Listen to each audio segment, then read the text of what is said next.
Hello viewers, welcome to my channel. आज हम rich dad poor dad book का 9 chapter का 6 पार्ट पढ़ने जा रहे हैं। इंडियन दाता बने। ये बिना कुछ दिए पाने की ताकत है। जब अमेरिका में गोरे लोग गए तो उन्हें अमेरिकी इंडियंस की सांस्कृतिक परंपरा से झटका लगा। उदाहरण के तौर पर अगर किसी गोरे आदमी को ठंड लगती थी तो इंडियन उसे कंबल दे देते थे। श्वेत प्रवासी उसे उपहार समझ लेते थे और जब इंडियन कंबल वापस मांगता था तो उन्हें बहुत बुरा लगता था। इंडियंस को भी बुरा लगता था जब उन्हें यह पता चलता था कि श्वेत प्रवासी कंबल वापस नहीं करना चाहते थे। इस तरह इंडियन दाता वाक्यांश पैदा हुआ। एक छोटी सी सांस्कृतिक नासमझी के कारण संपत्ति के कॉलम की दुनिया में इंडियन दाता बनना दौलत के लिए बहुत जरूरी है। परिष्कृत निवेशक का पहला सवाल ये होता है, मेरा पैसा मुझे कितनी जल्दी वापस मिल जाएगा। वे यह भी जानना चाहते हैं कि उन्हें मुफ्त में क्या मिल रहा है। इसीलिए निवेश पर वापसी इतनी महत्वपूर्ण है।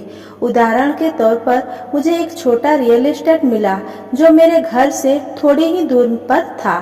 बैंक $60,000 चाहती थी और मैंने $50,000 की बोली लगाई, जो उन्होंने सिर्फ इसीलिए स्वीकार कर ली क्योंकि बोली के साथ $50,000 का चेक भी लगा हुआ था। उन्होंने ये महसूस किया कि मैं गंभीर था। ज्यादातर निवेशक यह कहेंगे कि क्या आप अपना बहुत सा पैसा फंसा नहीं रहे हैं? क्या इस पर लोन लेना ज्यादा बेहतर नहीं होता? इसका जवाब है नहीं। जवाब है इस मामले में बिल्कुल नहीं। मेरे निवेश कंपनी जाड़े के महीनों में इसे वेकेशन रेंटल के रूप में इस्तेमाल करती है। जब प्रवासी पंछी एरिज़ोना से आते हैं और इसे 4 महीने के लिए $2,500 किराए पर दे देती है। बाकी के 8 महीनों में इसका किराया केवल $1,000 होता है। मेरा पैसा लगभग 3 सालों में वापस आ गया था। अब मैं इस संपत्ति का मालिक हूँ जो हर महीने मेरी आमदनी बढ़ाती रहती है। यही स्टॉक के बारे में किया जा सकता है। प्राय मेरा ब्रोकर मुझे सलाह देता है कि मैं किस कंपनी के स्टॉक में काफी पैसा लगाऊं क्योंकि उसके विचार से वो कंपनी कोई ऐसा कदम उठाने वाली है जिससे उसके शेयर में तेजी आ जाएगी। जैसे कोई नया सामान बाजार में लाने वाली है। मैं अपने पैसे को एक हफ्ते से लेकर 1 महीने तक लगाए रखता हूँ। जब शेयर की कीमतें बढ़ती हैं फिर मैं अपनी मूल धनराशि को निकाल लेता हूँ और बाजार के उतार चढ़ाव से बेफिक्र हो जाता हूँ क्योंकि मेरी मूल रकम वापस आ चुकी है और दूसरी संपत्ति पर काम करने के लिए तैयार है। इस तरह मेरा पैसा जाता है और फिर बाहर आ जाता है और मैं एक ऐसी संपत्ति का मालिक बन जाता हूँ जो एक तरह से मुझे मुफ्त में मिलती है। ये सच है कि मैंने कई मौका पर पैसा खोया भी है, परंतु मैं उतने ही पैसे से खेलता हूँ जितने का नुकसान मैं सहन कर सकता हूँ। मैं ये कहूँगा कि औसत 10 निवेशों पर मुझे 2 या 3 में बहुत फायदा होता है, जबकि 5 या 6 में कोई लाभ हानि नहीं होती और मैं 2 या 3 में घाटा भी खाता हूँ। परंतु मैं अपने नुकसान को उसी पैसे तक सीमित कर लेता हूँ जो मेरे पास उस समय होते हैं।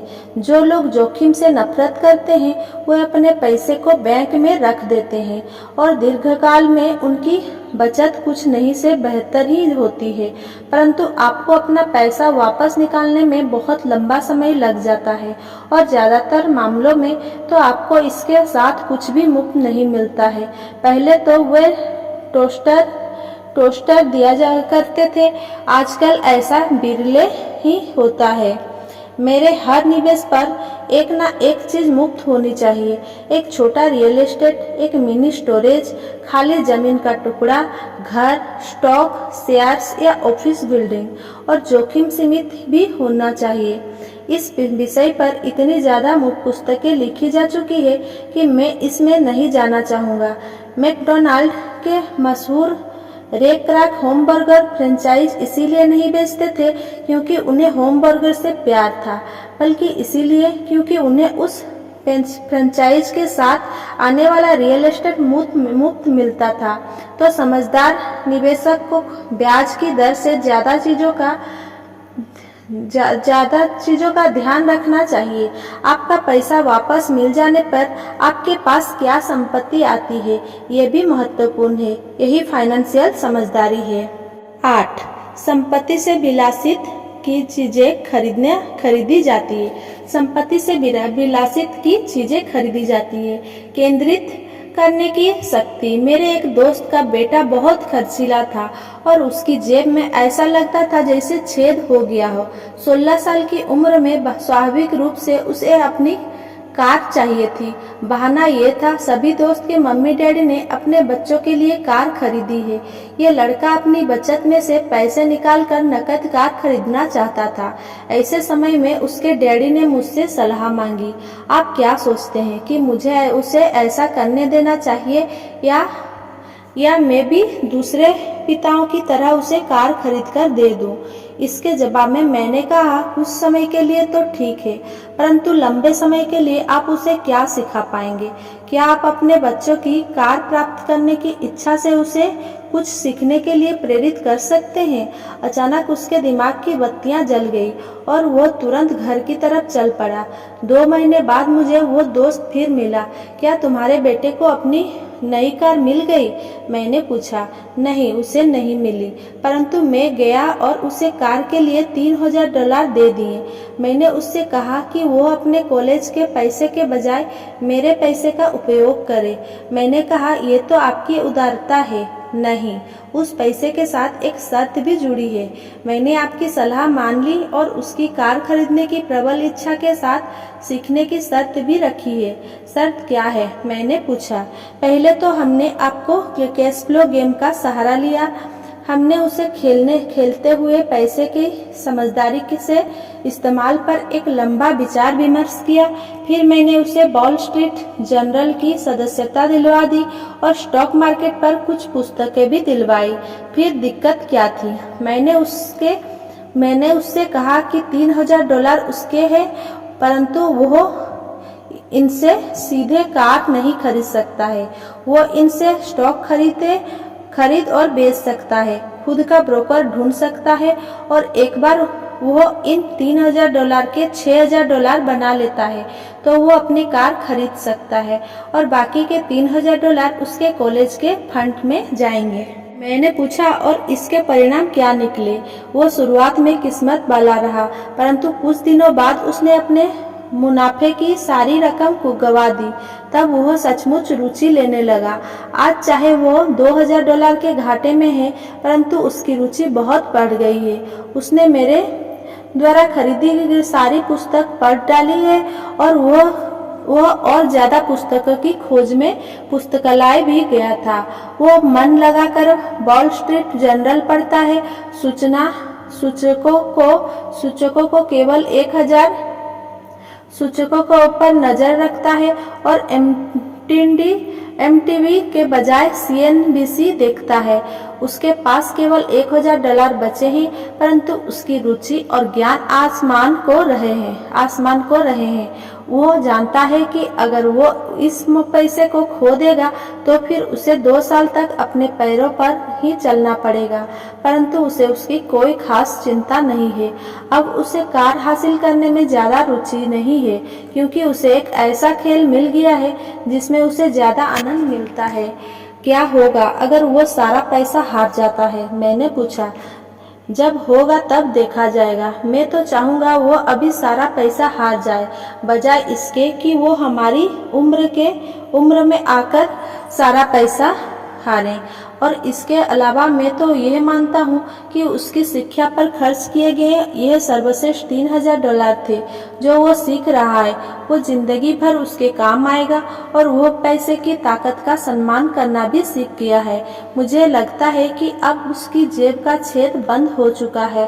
पैसा मैंने खुद को सबसे पहले भुगतान करने वाले खंड में कहा था, अगर कोई व्यक्ति आत्मानुशासन की ताकत हासिल नहीं कर सकता तो बेहतर यही होगा कि वो अमीर बनने की कोशिश ना करें। सैद्धांतिक हिसाब से संपत्ति वाले कॉलम से कैश फ्लो विकसित करने की प्रक्रिया आसान नजर आती है, परंतु इसमें पैसे की दिशा देने की मानसिक सहनशक्ति की जरूरत होती है, जो मुश्किल साबित होता है।